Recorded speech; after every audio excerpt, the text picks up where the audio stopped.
You just heard a beautiful, beautiful rendition of music from Patrick Sansone. Very beautiful stuff. It's called Measures, and the album is coming out on March 1st. We're super stoked about it. He's a Nashville-based multi-instrumentalist, composer, music producer, and photographer. He's also a member of Wilco, The Autumn Defense, and Mellotron Variations. Infinity Mirrors is his first album as a solo artist. How's it going, Pat? Good. How are you? Can you hear me okay? I can hear you perfect. Yeah, Right. thanks so much. Yeah. How's life in Nashville treating you? Oh, well, it's a gorgeous day here today. We've had like three very spring-like days in a row, which is a bit odd because we had a pretty big ice storm here a couple of weeks ago. So it's Oh just yeah, been I a heard little about yeah, it's been a little it felt like Chicago and Nashville that. I'm sure people in Nashville are looking to people like you from Chicago, like, how do we handle this? yeah, well, I don't know that I'm that much help, but it's Well, being beautiful right now, so. good, good. And then you're talking like 60s or 55 Yeah, I degrees, something think like we're I that. think we're in the high 50s today. Yeah. That's amazing. Chicago's had a couple of days like that too, and it's been real weird. We'd have to like be like, it's February still. Yeah. Okay, it feels like spring, but Take it uh, while you can get it is what I say. Yeah.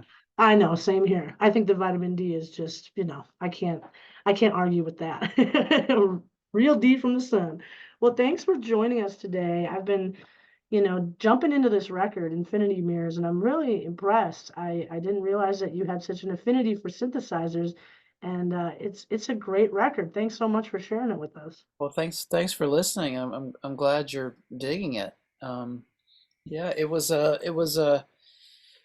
there's a kind of an interesting uh, sort of narrative with this record. Kind of the arc of it has been kind of a surprise to me too because I did the bulk of the recording of this project back in 2017 and kind of put it on the shelf for a few years. But it really came out of just me wanting to set up some creative exercises, just some personal, private creative exercises for myself, uh, kind of getting out of the box a bit of what I usually, how I usually work on music and the kind of music that I usually work on as a producer and a collaborator. So um, I made it sort of not with the intention necessarily of releasing it even, just something I wanted to do. And like I say, I sort of put it on the shelf for a few years and came back to it just to listen in 2021, sort of during the pandemic and when I was on a drive, kind of a late night drive, on a road trip, and something reminded me of them. I just something said, you should listen back to those, see what that was all about. And when I listened back to it with a few years of distance, it was a really interesting listening experience. I kind of connected with it.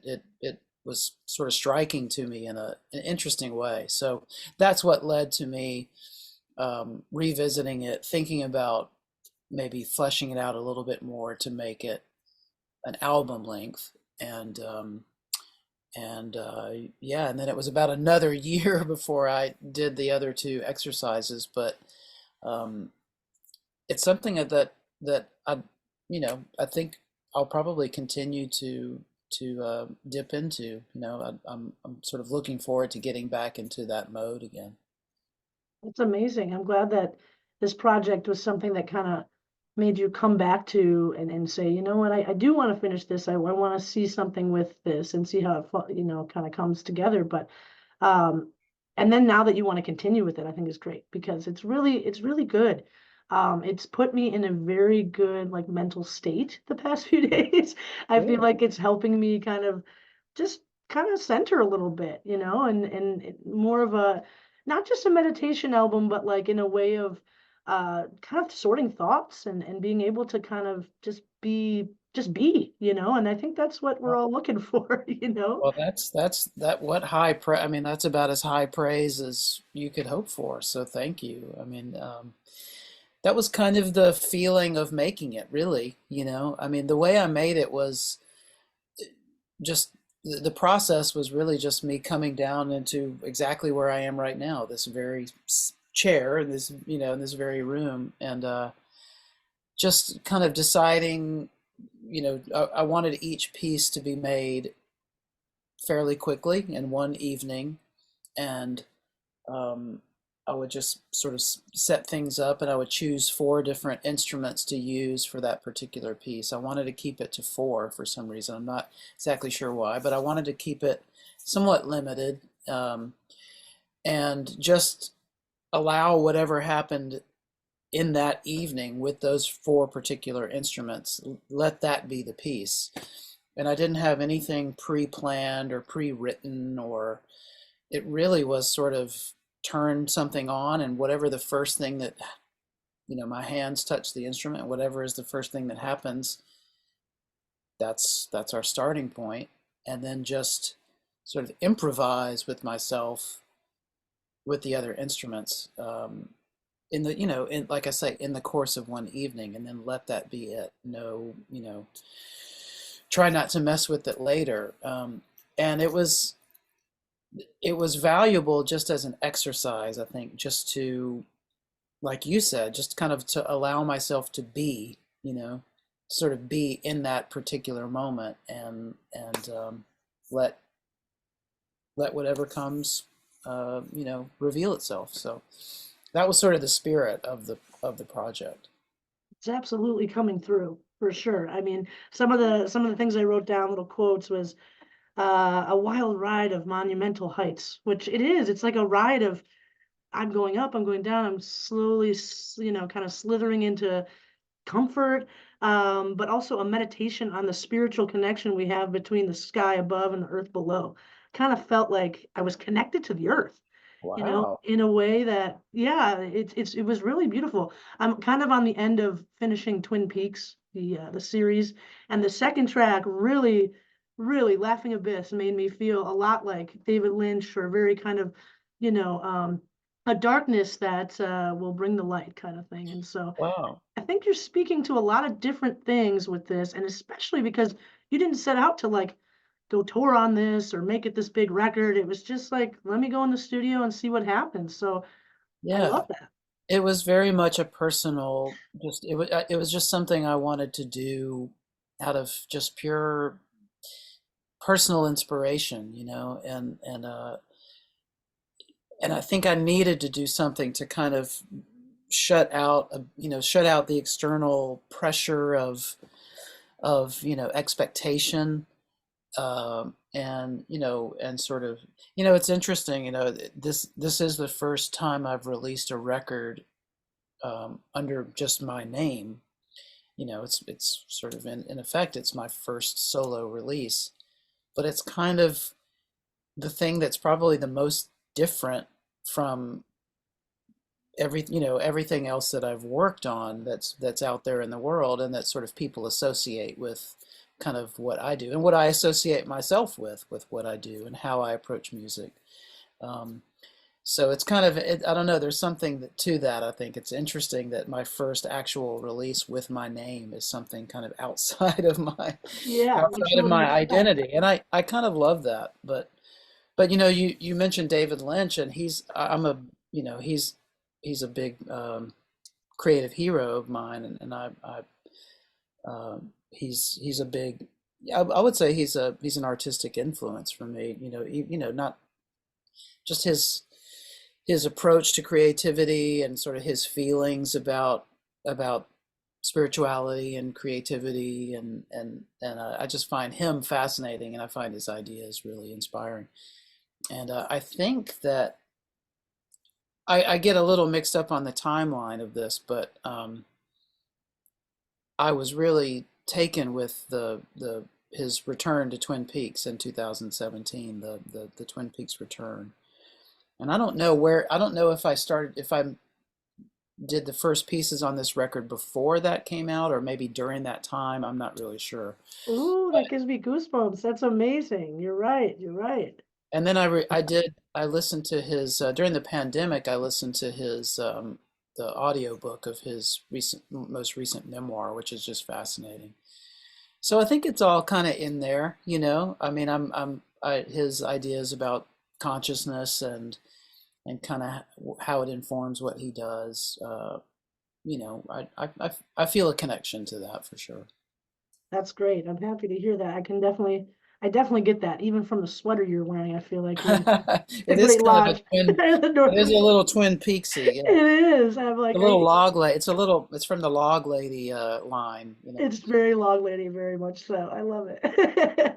No, that totally makes sense. I think it was 2017 or 18 when they came back after 25 years, which I don't think anybody expected that to happen at all, right? I mean, did you watch the series when it came out or? I did. I watched it in real time. You know, I was in college and Oh, cool. when it came out. So it was, you know, I was the target demographic for for Twin Peaks. I just remember thinking like watching it in watch the premiere in the dorm, you know, the sort of the common room of the dorm where I was going to school that year. And you know, it was winter and and I was going to school up in Massachusetts, so I'm sure it was cold out. And Twin Peaks came out, and I just remember us all thinking, "This is on national television," you know. Right. And I was already a fan of his. I had already seen Eraserhead, and you know, I think I'd already gone. I think I'd yeah, Blue Velvet had already come out. So anyway, I was Yeah. already Lynch, already was familiar with him and kind of his thing. Interesting. But uh, but yeah, that was a real moment for sure. I think about that as, somebody who watched it later after it was premiered and I could like binge it and things like that. Thinking about, first of all, this came out on like channel 2 or something. Like this is like some real crazy stuff. But also just the fact that they came back after 25 years, I just think it's great. And I'm glad that you were kind of creating this at the same time because I feel like I just feel a connection to it and I feel very, like a meditative kind of David Lynch, just be and let the creative juices flow kind of thing coming through. So I'm super glad that you have, any comment on that. That's great. Yeah, and I'm a big film. You know, I love film, and I, I you know, I know that that's probably um, you know, I think soundtrack music and how music and film work together is something that I just love to think about and love to, you know, it really interests me. And so I think that's probably somehow tied to this project as well, not specifically or consciously. I mean, I wasn't making it with the intention of, you know, making soundtrack music to a film that doesn't exist, but you know, I would say that's probably part of the formula, you know, you know, the textures and the sort of approach is probably influenced by some, you know, some of the great film music that I've always loved. That makes sense too. I mean, that was one of my questions actually was, would you be open to letting someone use this for a score or some sort of TV, Yeah, soundtrack? yeah. If it was the right if it was the right thing, yeah, yeah. Yeah, totally. I get that too. I feel like this would be really good music for, kind of the ethereal vibe, a thriller, a drama, something like that. But to couple it with visuals, I think would be amazing. It's definitely got visuals going in my mind just listening to it. And that is, that's a huge thing. To be able to create music that's painting pictures in my head, I dig that. So, and Well, again, didn't expect it to come from Pat Sansone, but I love it. Like I'm so excited. Tell me a little bit about your musical upbringing. I really am interested. I love the idea of your father being this promoter, growing up in Meridian, Mississippi, and all of that. Give us a little insight to that. well, there's a lot of layers to it, but I mean, I'll try to make it as concise as possible. But I grew up in a musical family from both sides, and you know, there both sides of the family just love music. My mother is a singer. She wasn't a professional. You know, it wasn't her profession, but she sang a lot around town when I was growing up, and I heard her singing, my whole growing up, and she has an amazing voice. And my father was a promoter, and my grandmother, his mother was an amazing singer, and she was a professional singer when she was, in her younger days. And so there was just music everywhere, like her, aunts and uncles, and just being interested and involved in music was not unusual growing up. So I was able to absorb it and saw a lot of legendary, performers that in our hometown that my dad booked. And I was born in '69, so I was a kid in the '70s, and then a teenager in the '80s, and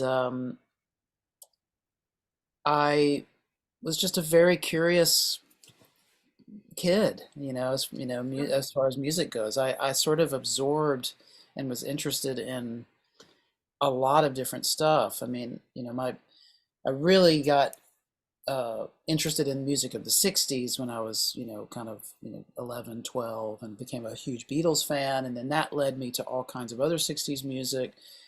But there was all this amazing stuff happening at the time as well, and then you get into the '80s and there's a lot of amazing synthesizer music, and, there's, underground stuff and avant-garde stuff, and then just a lot of great synth pop on the radio, and all, soundtracks, movie soundtracks are using a lot of interesting synths and stuff. So that, you know, I I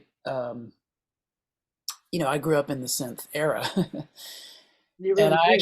I actually, and my first synth that I owned, or that my dad bought for me, I was probably about 13, and it was, so this is like 1983. So I had a synthesizer as a teenager, Cool. and I would spend a lot of time with it in my, in my bedroom, just with headphones on and just kind of digging it, and trying to, kind of emulate the sounds that I was hearing out in the world, and and I got a couple of other synths later, in my teens. But I was also playing guitar at the same time too, and doing other kinds of music. So I've sort of always, you know, uh, kind of had a toe in different oceans, all at once. It's sort of what I've always done. And that's a beautiful thing to be able to have all of that, be able to have family who encourages the creativity and the music, but also to have some of these instruments that, are popular at the time. You're like, 13-year-old kid with a synthesizer, it's got to be pretty cool. I mean, I even saw your face when you said I got one. Like, you're still Yeah. happy that dad brought that home. No, it was, yeah, no, I think back on that time and sort of like those experiences as being very, have a lot of fondness, like thinking about just those early days of discovery, the early days of discovering just the pleasure of making sound, the pleasure of learning chords on a guitar, that's a very special time. And I think that this project is kind of connected to that because I've sort of gathered a handful of these vintage synthesizers and been carrying them around my life for the last, 20 years or so, and I haven't really spent quality time with them. Hmm. And I've had, I think, in the sort of the back of my mind, like memories of that time as a youngster, when I was just sort of just enjoying, like I say, just enjoying the pleasure of sound, with these instruments. And and I've used synthesizers here and there on productions that I've done, a little line here, a little synth pad here, but it's never been it's never been the foundational element of it, of anything I've worked on Yeah. in a long time. So I think I just felt like I wanted to kind of return, see if I could kind of dip back into that feeling that I had when I was younger and sort of discovering these instruments. And it sounds like you did. You got that feeling back, right? Yeah, I'm like I say, I'm kind of surprised by how the record turned out, and I like that. I like the fact that I'm sort of surprised by it, and That's the best, right? yeah, Yeah, no, it's a good feeling to set out to just try something new, go out of your wheelhouse, and then all of a sudden like listen back and be like, that was pretty dang good. Like I could give this to people and people would like it. And it is true. It's really, really good. It comes out fully on March 1st. So tell us a little bit about what you're doing, like what kind of release, physical or just digital, how you getting that out to people. yeah. Well, I'm working with a label that's based in California called Centripetal Force. And Mike, who runs the label, he lived in Nashville for a while, and he started the label here and released some really cool records by some people that I know in town, some friends of mine who have done things in kind of a similar vein. And so originally I was just going to put the record on my Bandcamp, but after um, talking to my friend Luke Schneider, who is a pedal steel player and put out a great sort of ambient pedal steel record with him, suggested that I talk to Mike, and we had a conversation when I was on tour with Wilco. We were out in Monterey, California, and uh, he liked the record, and we enjoyed our conversation. So that's what led to him taking on the record and releasing it on vinyl. And we're also doing a small run of cassettes as well. That's amazing. Back to the 1980s, right? When you first got that Yeah. synthesizer. No, there was something about I could imagine it being on a cassette, and it was sort of just something I asked him for fun. It's like, hey, Can we can we do make a these? cassette? He was like, yeah. So Cool. I love that. there'll be 100 cassettes. Okay, so not a huge run, but if you get Uh, one of these, it's a special deal, right? That's yeah, cool. yeah, I yeah. love it. And And where can people buy it? they can buy it through his website and the Bandcamp for Centripetal Force. Perfect. Perfect. Yeah, no, that's something I think if people get into this, they want a physical copy. It's kind of nice to have, vinyl coming back and then like, a small run of cassettes. That's amazing. I could see it on that for sure too. I Yeah. love it. Well, we heard measures first. We're going to hear a little bit more after the interview. But when I was listening to it, it's almost like these voices, right, are kind of coming up at the end, and it's kind of like a cry or some sort of sound. Is this coming from a specific synthesizer? The sound kind of a vocal. Yeah, well, the voices that you're hearing are actually coming from a more modern keyboard, which is it's a modern keyboard based on a vintage keyboard, but it's the those are the Mellotron voices, and the Mellotron is an instrument that I use a lot. I've always loved the sonic world of the Mellotron, and and I am part of a group that makes music exclusively on Mellotrons called the Mellotron Variations for keyboardists just making sounds Cool. exclusively with that one instrument. So it does appear on the record here and there. So I think the voices that you're talking about are from the Mellotron. I love a good Mellotron. I've been learning about it I did an interview with Rick Wakeman of Yes. Oh wow. Well, Yeah, yeah, he knows a little bit about the he Mellotron. knows a thing or two, Yeah. with the tape and Wow. getting into it. I know it blew my mind. It was one of my favorite interviews, and ever since then, I've been pretty like mesmerized by the sound and what you can do with it. Can you give the listeners just a little idea of like what is a mellotron and how it works? Yeah, well, the Mellotron was an instrument that was built in the it. was invented in the 1960s, but actually its origins go back to an instrument called the Chamberlin, which was the Chamberlin was an instrument made by a man named Harry Chamberlain, who out of his garage workshop in California in the 1950s invented a keyboard that would play tape, actually magnetic tape. So each key of the keyboard activates a strip of tape with pre-recorded sound. So it's really a precursor to the digital sampler. Um, and so basically every instrument, every Chamberlin keyboard has, if it has 35 keys, it has 35 strips of tape inside the keyboard. So it's almost like you have 35 tape players. Wow. And that tape has multiple tracks, so different sounds on each track. So you might have your Chamberlin instrument loaded up with tapes that have pre-recorded flute and cello and maybe voices or horns, sound effects, whatever, anything you can record on tape could go into the instrument.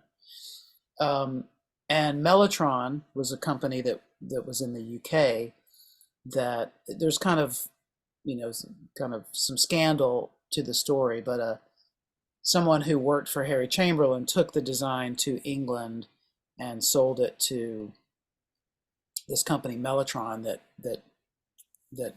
put that into production. So they did settle at some point because the idea and the design was stolen from Harry Chamberlain. But Wow. Mellotron really developed it and made it popular, mostly because um, the Beatles got a hold of one and used it on Strawberry Fields Forever, the intro to Strawberry Fields, the flute sound. That's kind of maybe the most famous Mellotron passage in music. Wow. And that inspired a whole wave of other people using them, like a lot of the psychedelic bands in England at the time took them on, like, the Moody Blues and the Zombies and, lots of, there's Mellotron all over music from 1967 to 1970 something. Sure. And the prog rockers like Yes and King Crimson and Genesis, they all really took to it because it was pre-recorded sounds of real instruments, but the Mellotron and the Chamberlin kind of gave those sounds a sort of an otherworldly texture. It was like you're hearing something that sounds like a real instrument, but it's not quite that instrument. There's something else going on, and it makes it a little mysterious and eerie and just unusual. So that's kind of that's sort of like in a nutshell what the Mellotron is and sort of where it fits in pop music. And since then it kind of fell out of favor in the 80s because digital samplers and synthesizers were coming along and kind of doing the things that people were using the Mellotron for in the first place. But after, like, in the 1990s, you started to hear the Chamberlin, excuse me, and the Mellotron sound starting to pop up again in productions, and yeah, it's just kind of become part of the vocabulary of pop music. It really is. It's something that I don't think people realize was there, or that was anything different, or maybe it was just a recording or something kind of patched in. But you're Mhm. right, it gives us this otherworldly sound, almost like these like tape players are being played through a Leslie or something. Like it's like it's just more ethereal, more oral. It's really beautiful, and it's cool that you're able to still get a hold of these things and that there's modern ones now, and that makes sense where these like kind of vocals, because I'm like, I don't think he's putting vocals. I don't see him like sitting in there singing into the microphone. No, uh, yeah, but I'd still be working on it now if that was. yeah, exactly. But man, it's really beautiful how it builds and it builds and it builds, and yeah, Measures is a great track. What made you choose that one as the first one to release? I don't really know. I think maybe just because it's the first track on the album, it was it just seemed, I don't know, it just seemed appropriate. Yeah. A lot of things with this album are just sort of, it's everything's kind of by just instinct, and the titles of the songs, the way it was made, uh, there's still a lot of I still have a lot of questions Yeah, myself. I love that. No, but that's beautiful. That's what it's about. I mean, thinking back and going back to David Lynch, it's about intuition. It's about that feeling and not denying, the creativity that might come out from like not overthinking and not like putting yourself to such a high standard, So this is beautiful what came out. It really is. And Thank you. talking about the Mellotron, just so we can go back to that for a second. This four piece that you're in, John Medeski, one of my heroes. How did you get involved with them?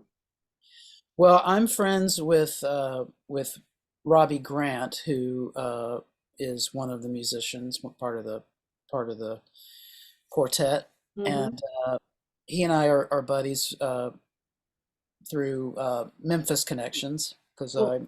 I have a lot of friends in Memphis and I'm involved in some things there, and I actually went to a performance of Robbie and Jonathan, who had done a duets for Mellotron a couple of years before. Cool. I'd heard about it and had met Winston Eggleston. Winston Eggleston and I had become friendly and had spent a lot of time talking about Mellotrons, and so I knew that this was happening. So he is a collector of Mellotrons, and Robbie and Jonathan are his friends that composed some music with his collection. And then they did a performance in Memphis that I attended, Cool. and I just loved it. It was, and I just loved everything about it. And at at the end of that performance, I said to Robbie, if you ever revisit this concept again, count me in. Cool. He did revisit it a couple of years later, and actually so invited me in, and then reached out to John Medeski, just because he knew that Medeski used the Mellotron in performances, and just kind of said, well, why not? I'll just see if he's interested, and he was. So the four of us got together over the course of a few weekends Cool. in Memphis and just composed and wrote another 14 pieces or so, and then we did a performance in Memphis of those pieces, and that performance was recorded and released as an album. That's very cool. You can check all that out at mellotronvariations.com, a live concert album and film of original musical compositions for Mellotron, which is pretty cool. I mean, it's nice to have your hands dipping in different, different areas because I know you tour with Wilco, that's a big part of your life, but I'm sure there's other parts that, still, especially having all these instruments at your disposal at such a young age and being influenced by all this, you want to kind of tap into all the things, like any Yeah. any good human wants to do all the things that they can. And All you, the thing. yeah, it seems like you're doing well, like balancing. How is it to balance all of this? Is it a little hard? It is. It's a challenge. It is a challenge. Like I'm sort of right now in between. I was just in the studio last week producing an artist from here in Nashville, a great artist named Philip Creamer. Okay. And I co-produced an album for him a few years ago, and so we've been working on music here and there for the last few years, but we're digging into trying to finish album 2 for Creamer is the name of the project. And so I was just in the studio with him last week. The Autumn Defense, which is my band with John Stewart from Wilco that we've been doing now for 20 something years, which is crazy.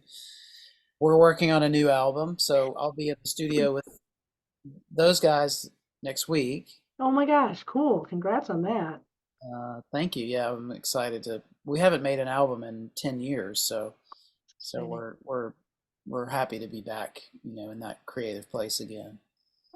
And I'm working on my photography um, photography has been a big part of my creative life for the last several years, and so I'm trying to trying to get focused on getting a new book together of my photography, and I have a couple of exhibits happening. So yeah, it's You're there's a busy, lot man. I love there's a it. lot of balls in the air, Yeah. and I do have to work at kind of keeping my energy, keeping enough energy back for everything, not just wearing myself out. But You're, it is a challenge. and how do you do that? Like, do you have any like ways to come down and have self-care in between all this? What is your, go-to way to kind of calm and come back and say, okay, it's just Pat time now. I'm not gonna Yeah. work on anything. It's hard not to work on stuff, I'm sure. Well, I think photography for me has sort of been that, even though that is another practice, it is more creative work, Yeah, but it's a different headspace for me, and it's a very peaceful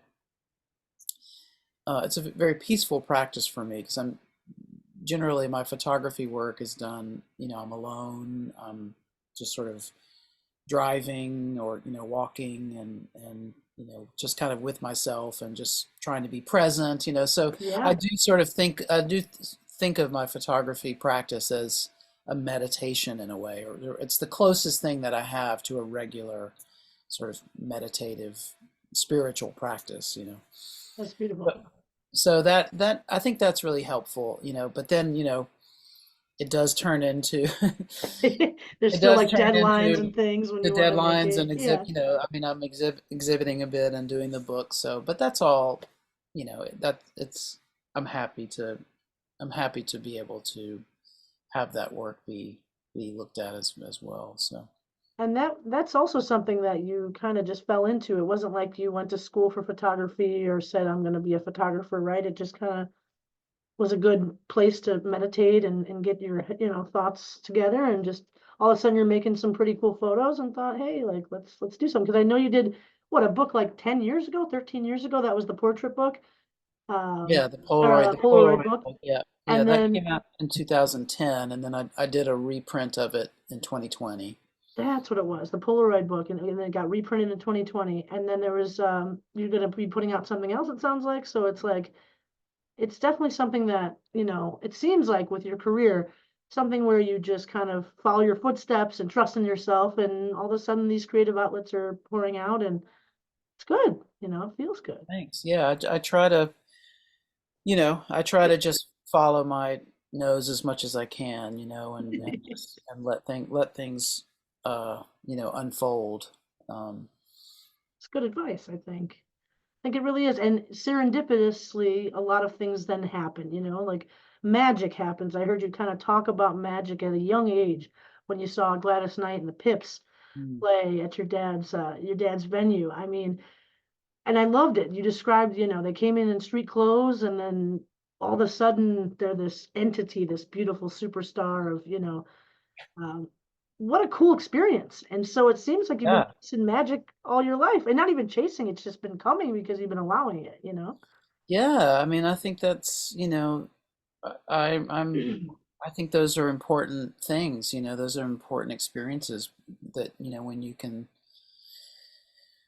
can allow yourself to be open to, you know, some mystery, some mystery in this world, that maybe can't necessarily be described, but you understand it somewhere else, And I was very lucky as a kid to be able to have just to be able to have access to a lot of stuff that, you know, in that theater, a lot of these performers, and like watching these performers at such a high level do what they do. It was all very strange and I bet. and exciting and informed a lot of what I do even still today. Yeah, and I recall you saying something too about getting there early to be at every point of the day, like the load in and the sound check and all of that. As a kid, um, that's important stuff to see, and to be so young to do it is so cool. And now to live that life as someone who actually is the performer and is going from, maybe t-shirt and jeans to rock star status, and Well, all these fans, and it's a beautiful thing to make magic happen, like you said, without being able to describe it with a word or a feeling. It just being open and trusting the universe to like allow great things to happen is a beautiful thing. yeah. Well, I agree. I agree with you. It's really nice, and it's cool to have someone I can say, I got a guy I know that's making this happen still to this day, and it's a beautiful thing. It means a lot. Um, One thing I did want to bring up with the serendipitous kind of idea was the cover art. Tell us about the cover art for Infinity Mirrors and how that came about. Well, yeah, that's a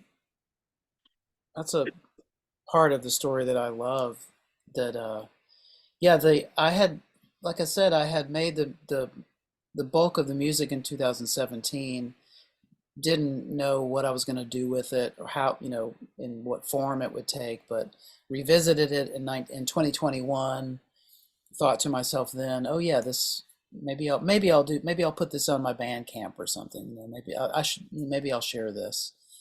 Um, but then in 2022, Autumn Defense was playing a house concert in Pennsylvania, and a fan of Wilco and Autumn Defense um, and someone that we've been friendly with over the last several years. She had seen some of my photography at the Solid Sound Festival, which is Wilco's festival that we do every 2 years, and she brought me a gift to the house concert, to the Autumn Defense house concert. She brought me a gift of a book, Oh, a photographer that she really loved, and a photographer that she knew a little bit in the 80s and had bought some prints from. And it's a photographer named John Fall, Pfahl. And it's a book called Altered Landscapes. And she just said, I just thought about you when, I just thought you might like this artist's work. And she just had a feeling. And I did. I mean, we sat on the couch and looked at the book, and I was just instantly blown away. It's beautiful, beautiful work. And there was one image that, kind of flipping through, I turned to this one page and saw the image, and it just kind of spoke to me. It just sort of said, I'm the cover of your of your instrumental album that you yeah, haven't finished. So now you need to finish it because I'm your cover. you got the cover, so now what you gonna do, Pat? Like Yeah, it's time. yeah, it was, Yeah, yeah, it really kind of was like that. And so once I saw that image and had that feeling, I think either maybe the next week I came down here in my studio and did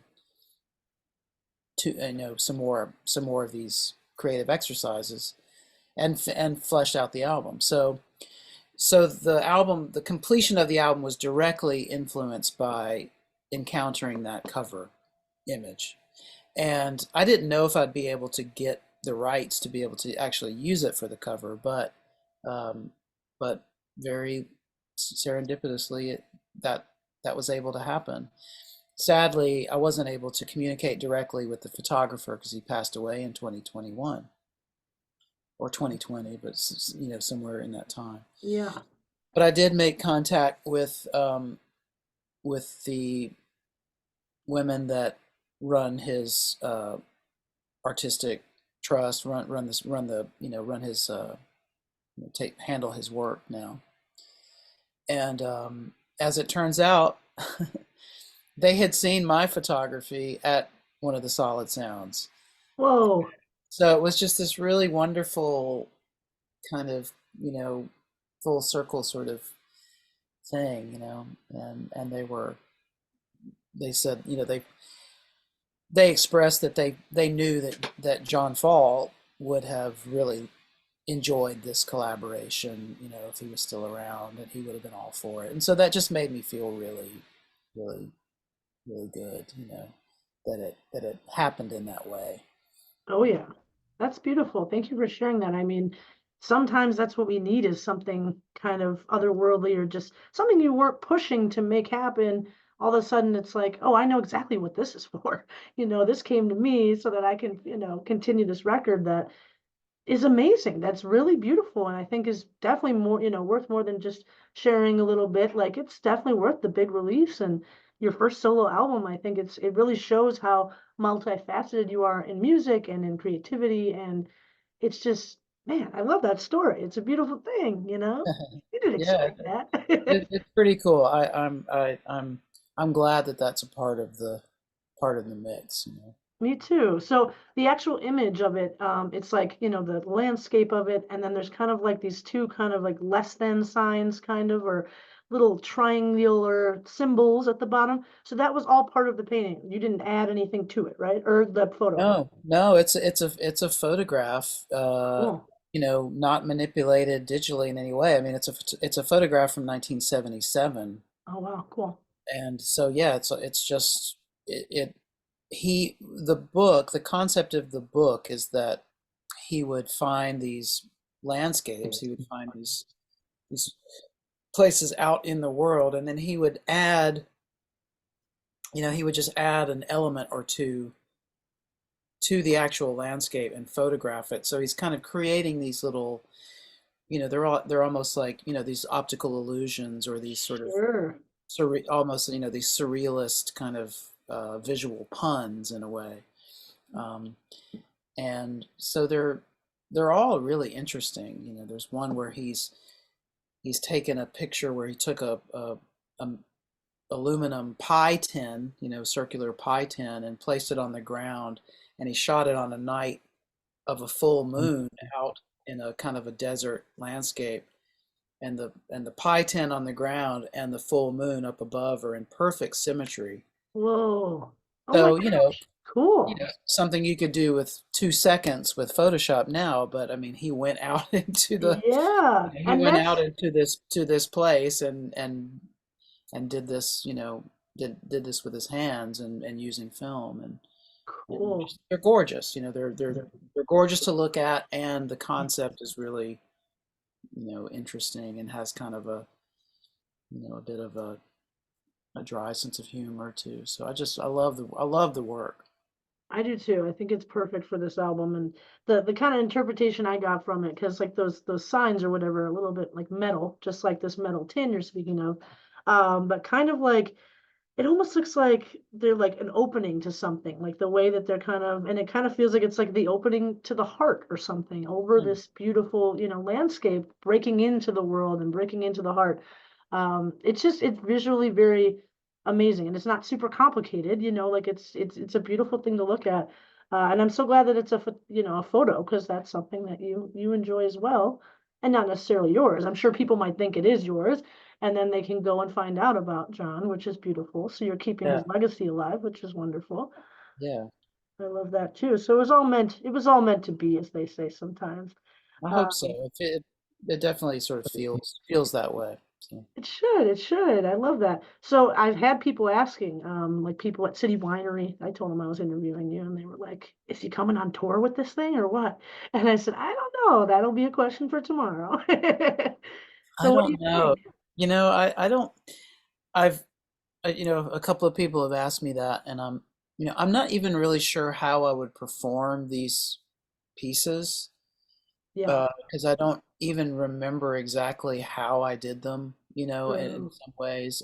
I mean, and so I'm not really sure about that. I mean, I think it would be interesting to do some performances at some point of something in this vein, whether or not it would be trying to recreate these exact pieces, I'm not so sure. But there might be Maybe. a way, but I don't have any specific plans at the moment for that.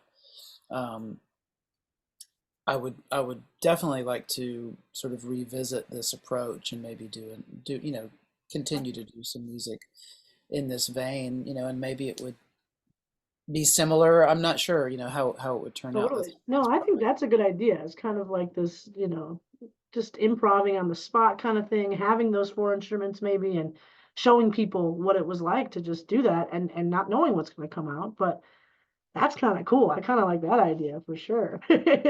Rather than try to recreate it all, because it is Yeah, kind of a piece in time that was maybe one time only. yeah, yeah. I kind of like to, think of these, they're almost like sand paintings. Ooh, that's a cool way to put it. And if you touch it one way, it's going to move. So you better glue it down. Otherwise, just keep on creating more sand paintings. Yeah. Oh, that's cool. I love it. I love it. Do you have any plans for with Wilco to tour? Or you guys probably haven't announced anything. Well, we are going to we're going to be touring in Australia and Japan Oh, next month. So cool. month of March we'll be in those places. And then Nice. in the summertime there's some stuff coming up in the summer that is kind of leading up to our festival, our Solid Sound Festival that will happen at the end of June. So there's going to be some dates before that. Cool. And Solid Sound is where is it located every year? It's in North Adams, Massachusetts, at MassMoCA, the Massachusetts Museum of Contemporary Art. So cool. How many years has that been going on? 10? I think well, we did our first one in 2010, Okay. So and we did it. We've done it basically every other year. So this is like our fifth or sixth. I'm not, or something like that. as I say, I know it's been going on for at least 10 years, and that makes sense. You guys kind of keep people waiting a little bit and can't do it Yeah, every year. These years come up so quick. I'm like, it's already February. We're almost into March. It'll be summer before you know it. it's wild. It's wild. It is wild. Well, thank you so much, Pat, for taking the time to sit here and just kind of talk about your new album. It's really special, and I'm excited to add it to WZRD's collection here. Well, thank you. I appreciate all your thoughts about it. Really, it's all nice to hear. So thank Of you. course, I'm glad that you're receiving it well and that you're excited about it. I'm super glad that you put it down on something and that we can get a cassette of it. Like that's pretty cool. Yeah. I like these are my two other quotes. A patient, perfectly rounded hug, which definitely feels that way, or a lullaby for the fast-paced adult. Well, You know? I like your line of thinking on all of this. So you're saying the right things. Good, I'm glad. Well, it was super nice to meet you. Definitely been a fan of the band Wilco for years, and it's so cool to see everything that you've been doing. Mellotron Variations. If that ever happens again, sign me up. If you do this improv thing, let me know. We'll get you back Yeah, in here. we're hoping to do some more Mellotron variations at some point. It's Robbie and I talk about it often. So yeah, hopefully there will be something in the next couple of years. Wonderful. I love it. Well, thanks again. Have a great day and a good weekend, and we'll see you next time, Pat. Thank you. Thank you. Bye bye. So much. Bye-bye. It's WZRD Chicago 88.3 FM, The Wizard, Chicago's home for freeform radio since 1974. And I am super got to sit here